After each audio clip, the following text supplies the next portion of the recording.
Hello everyone, আসসালামু আলাইকুম। আমি ফারহানা নাসরিন, ফারহানা ফ্যামিলি ব্লগে আপনাদের জানাই স্বাগত। আজকের পর্বে আমি হাজির হলাম মিনি ভেজিটেবল পিৎজার রেসিপি নিয়ে। চলুন তাহলে দেখে নিই কীভাবে মিনি ভেজিটেবল পিৎজা তৈরি করতে হয় সেই রেসিপিটি। মিনি পিৎজার জন্য প্রথমে একটি ডো তৈরি করে নিতে হবে। সেই জন্য একটি মিক্সিং বলে নিয়ে নিলাম মেজারমেন্ট কাপের 1 কাপ পরিমাণ ময়দা। ময়দার মধ্যে দিয়ে দিচ্ছি 1 টেবিল চামচ পরিমাণ চিনি, আর সেই সাথে দিয়ে দিচ্ছি হাফ চা চামচ পরিমাণ ইস্ট।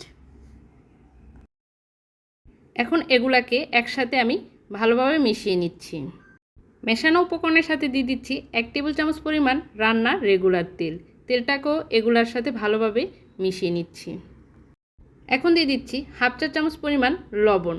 লবণটাকেও ভালোভাবে মিশিয়ে নিচ্ছি। এখন ডো তৈরি করার জন্য পানি নিয়ে নিচ্ছি। পানিটা এমন হবে কুসুম গরম থেকে একটু বেশি।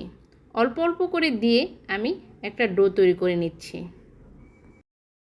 ডোটাকে বাটির মধ্যে রেখে কিছুক্ষণ ময়ান করে নিচ্ছি। ডোটা ময়ান করা হয়ে গেছে। এখন আমি এটাকে বাটির মধ্যে রেখে এর উপরে সামান্য পরিমাণ তেল উপর দিয়ে দিচ্ছি। এতে করে ডোটা ফোলার পর আর ড্রাই হয়ে যাবে না। ডোটা সম্পূর্ণ রেডি। এখন একটি র্যাপিং পেপার দিয়ে ঢেকে আমি রেস্টে রেখে দেব 90 মিনিটের জন্য। তবে এটাকে কুসুম গরম স্থানে রেখে দিতে হবে। ফিরে আসলাম 90 মিনিট পর। দেখুন ডোটা ফুলে উঠেছে। এখন এটা থেকে বাতাস বের করে আমি এটাকে পিৎজা বোর্ডের উপর নিয়ে নিচ্ছি। এখন এই ডোটাকে কিছুক্ষণ ময়ান করে আমি একটা মোটা সাইজের রুটি বেলে নিচ্ছি।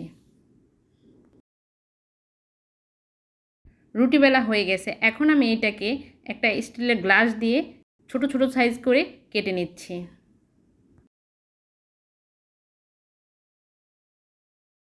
গোল করে কেটে নেওয়া হয়ে গেছে। এখন একটা কাঁটা চামচের সাহায্যে আমি হালকাভাবে এগুলাকে ছিদ্র করে নিচ্ছি। মিনি পিৎজাগুলাকে বেক করার জন্য 28 ইঞ্চি সাইজের ননস্টিকের রুটির তাওয়া নিয়ে নিলাম। তাওয়ার মধ্যে সামান্য পরিমাণ রান্নার রেগুলার তেল দিয়ে ভালোভাবে ব্রাশ করে নিচ্ছি। এখন এর মধ্যে এক এক করে সবগুলা মিনি পিৎজা নিয়ে নিচ্ছি।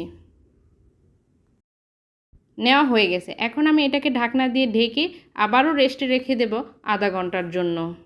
ফিরে আসলাম আধা ঘন্টা পর। দেখুন মিনি পিৎজাগুলো আগে থেকে কিছুটা ফুলে উঠেছে। এখন আমি এর মধ্যে দিয়ে দিচ্ছি সস। আমি এখানে পিৎজা সস দিচ্ছি। আপনারা চাইলে এখানে টমেটো সসটা ইউজ করতে পারেন। আমি ভালোভাবে সবগুলা মিনি পিৎজার উপরে সস দিয়ে দিচ্ছি। এখন এর উপরে আমি দিয়ে দিচ্ছি গ্রেট করে নেওয়া চিজ। চিজটা ভালোভাবে দেওয়া হয়ে গেছে। এখন আমি ছোটো ছোটো করে কেটে নেওয়া টমেটো দিয়ে দিচ্ছি, আর দিচ্ছি ছোটো করে কেটে নেওয়া ক্যাপসিকাম। আমি এখানে সবুজ রঙের ক্যাপসিকাম দিচ্ছি। আপনারা চাইলে অন্য রঙেরও ক্যাপসিকাম ইউজ করতে পারেন। এখন এর মধ্যে দিয়ে দিচ্ছি আমি ব্ল্যাক অলিভ। এখন এর মধ্যে দিচ্ছি সামান্য পরিমাণ চিলি ফ্লেক্স। আপনারা যদি ঝালটা একটু বেশি খেতে চান তাহলে বাড়িয়ে কমিয়ে নিতে পারেন। এখন এর মধ্যে দিয়ে দিচ্ছি সামান্য পরিমাণ অরিগানো, আর দিয়ে দিচ্ছি ছোটো করে কেটে নেওয়া পেঁয়াজের টুকরা। এখন আমি এই মিনি পিৎজাগুলোকে বেক করে নিব। সেই জন্য একদম চুলাটাকে লো আঁচে 5 মিনিটের জন্য ঢাকনা দিয়ে ঢেকে আমি বেক করে নিব। ফিরে আসলাম 5 মিনিট পর। ঢাকনাটা সরিয়ে নিচ্ছি। দেখুন অল্প সময়ের মধ্যে তৈরি হয়ে গেল মিনি পিৎজা। আশা করছি আমার আজকের রেসিপিটি আপনাদের কাছে ভালো লেগেছে। ভালো লাগলে প্লিজ আমার চ্যানেলটিকে সাবস্ক্রাইব করে আমার পাশে থেকে যাবেন, আর এভাবে ঘরে পরিবার পরিজনদের এভাবে তৈরি করে খাওয়াবেন। সবার সুস্বাস্থ্য কামনা করে আজকের মতো এখানে বিদায় নিচ্ছি। আবারও হাজির হব নতুন কোনো রেসিপি নিয়ে। আল্লাহ হাফেজ।